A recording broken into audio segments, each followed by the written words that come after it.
I'm back. So I got so stuck on those stories. Sorry about that. Well, that's probably that is the longest video I've ever done. I apologize. I should have stopped that somewhere. Just got into my stories. Okay, so these are done. I've got that done. The sisters are attached. I don't really like the perspective here. I had it sitting on the floor with my other canvases and I was looking at it, and I don't like the perspective because I brought these trunks down too low. So I'm going to do some damage here, and it will be distressing because I'm going to go ahead and go over the trunks down here because I'm going to bring up the ground here a little bit, and I've got it too dark, but we want to bring this in so it raises up. I will fix the darkness in a minute, but it does do lots of damage to these trunks here, but we need to bring them up higher so that we can change that perspective so it's not too much. And I'm just grabbing some Payne's Gray, a little bit of black, and some phthalo green. And I know you can't tell, just looks black at the moment, but we're going to bring it all up like that. There we go. Now it looks very depressing. I understand.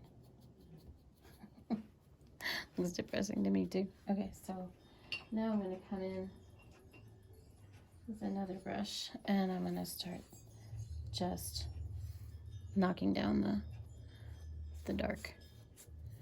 I want to have a nice kind of grayish green sand here. So all I'm doing is grabbing white and some gesso and just mixing it in. There we go, like that. And I'm going to bring it up to the trunks of these trees, and then I will come back and fix those trees in a bit.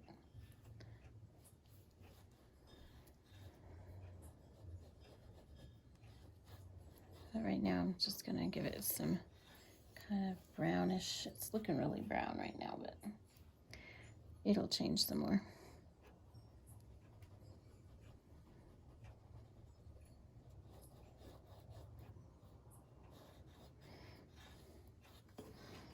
So I'm going for kind of a grayish green sand.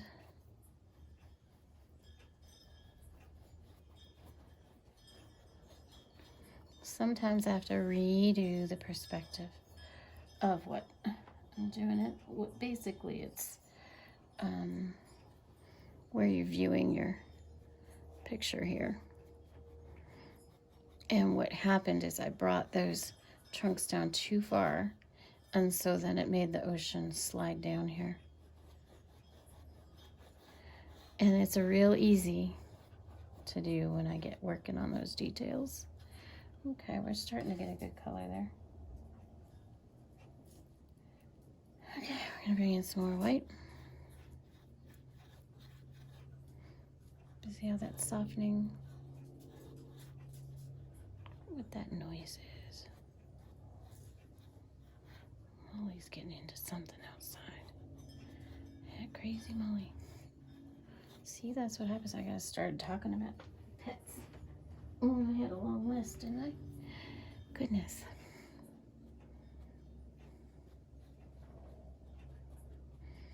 To tell you about my horses now, I told you about all the other ones. So, when I was 11, I think about 11, my dad got me a beautiful little horse. She was a little Arabian. We lived in Colorado, and we lived near a really big ranch. But we didn't know thing one about taking care of a horse. Thankfully, we knew someone there. He was the ranch manager next door. Very nice man. Indian man who taught me some really beautiful Indian training tricks, techniques that I'll be forever grateful for. You know that guy, the horse whisperer? Well, my friend was one of the original ones, long before there was a horse whisperer. Anyway, her name was Sierra Mademoiselle, or Sarah. Sierra? I don't remember. It was a fancy name. I called her Missy. She was a sweet girl. Had a lot of trouble figuring out what to do, how to feed her, how to take care of her. And thankfully our friend intervened and helped out. He watched me pop off of her all the time. She was really young when we got her. I think she was not even 2 yet. Okay, so now we've got perspective moved up. The trees have moved up. So now I'm gonna rework the tree trunks and remember not to bring them down too far.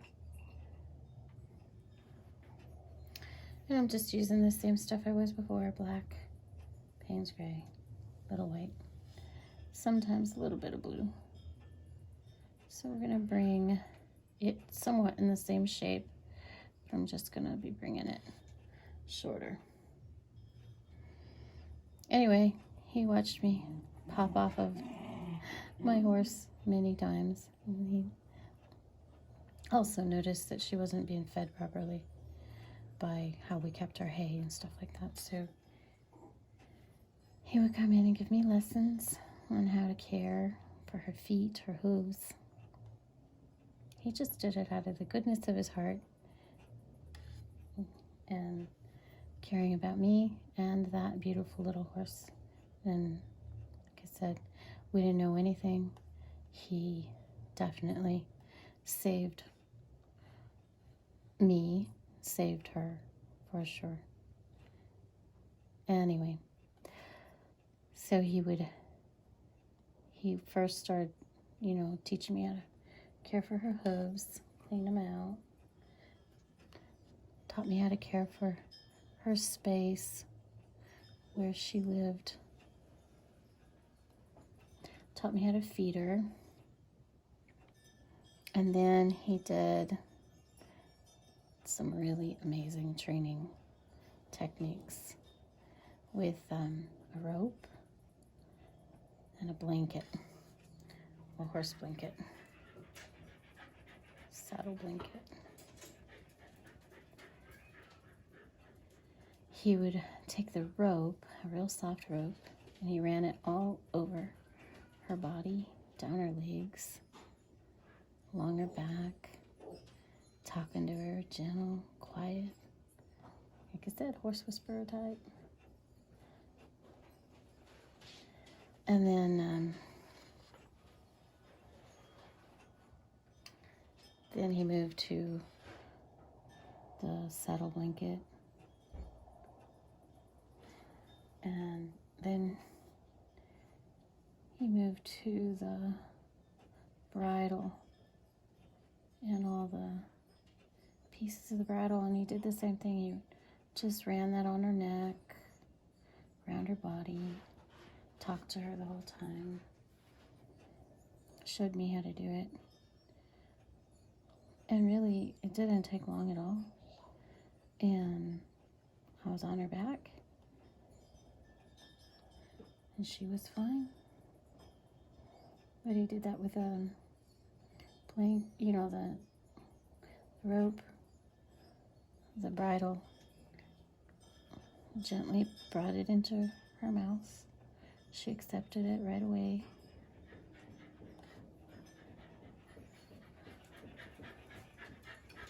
And the saddle blanket. And then the saddle without the stirrups.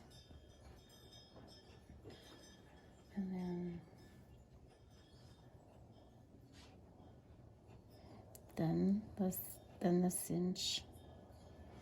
She wasn't real happy with that, but she accepted it. Same thing. He was just all quiet, talk to her gentle. Next thing you know, he put a little weight on her back. And then he hefted me up there.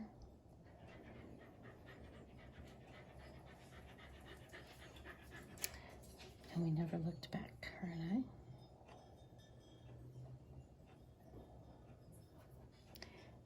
We rode all over that ranch.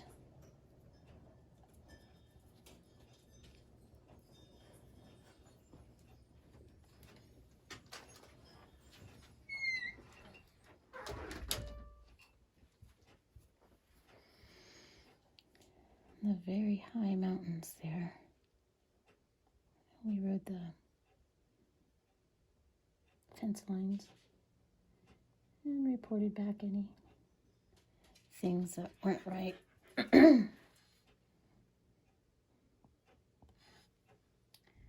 Those were good days too.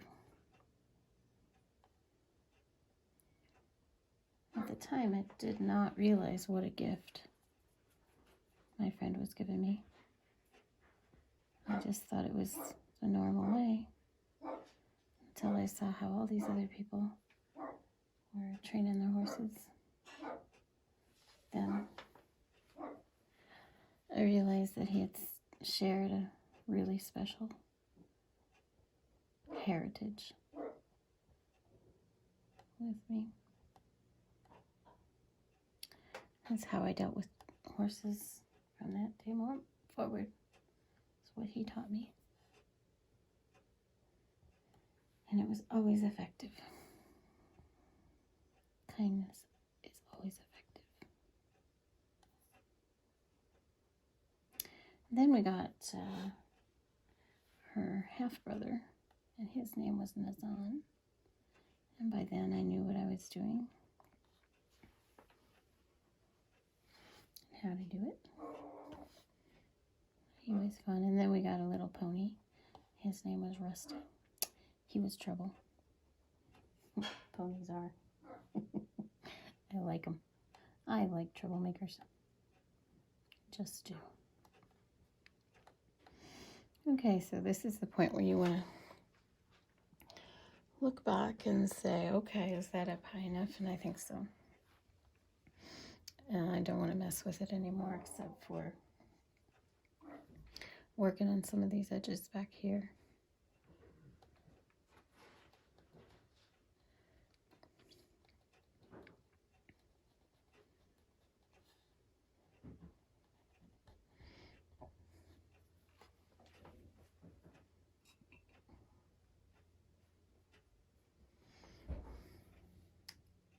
Some of this white.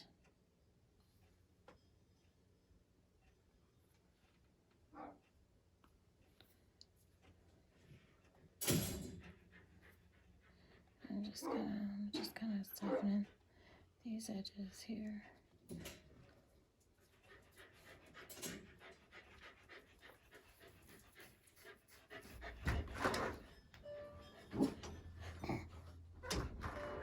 Little Snickers. He's being demanding tonight. Hubby's taking care of him.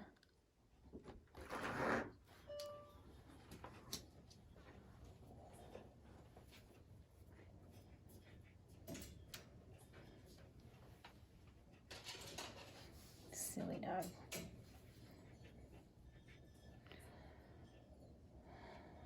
And then much later, before the kiddo was born, I got another horse, and his name was Chief. Chief was pretty cool. Chief used to be a rodeo horse.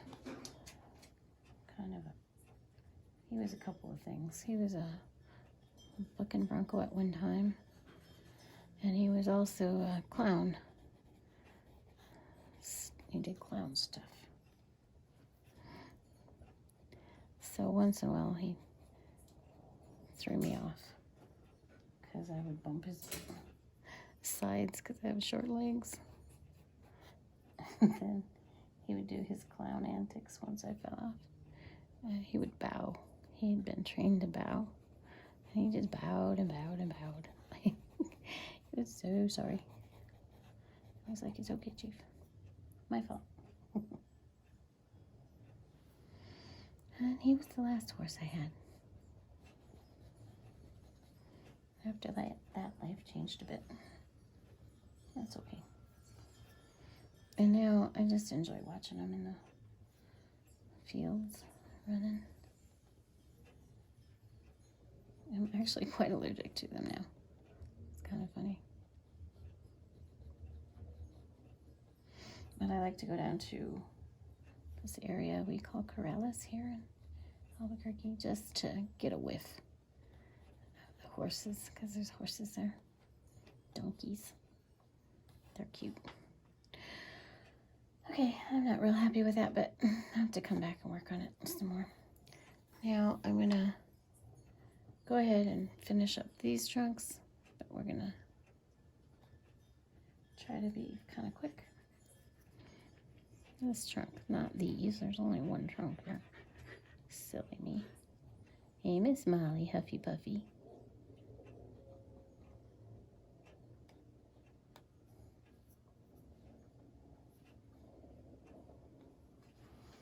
All right. Well, I'm long enough on that. I'm going to give you a stop here.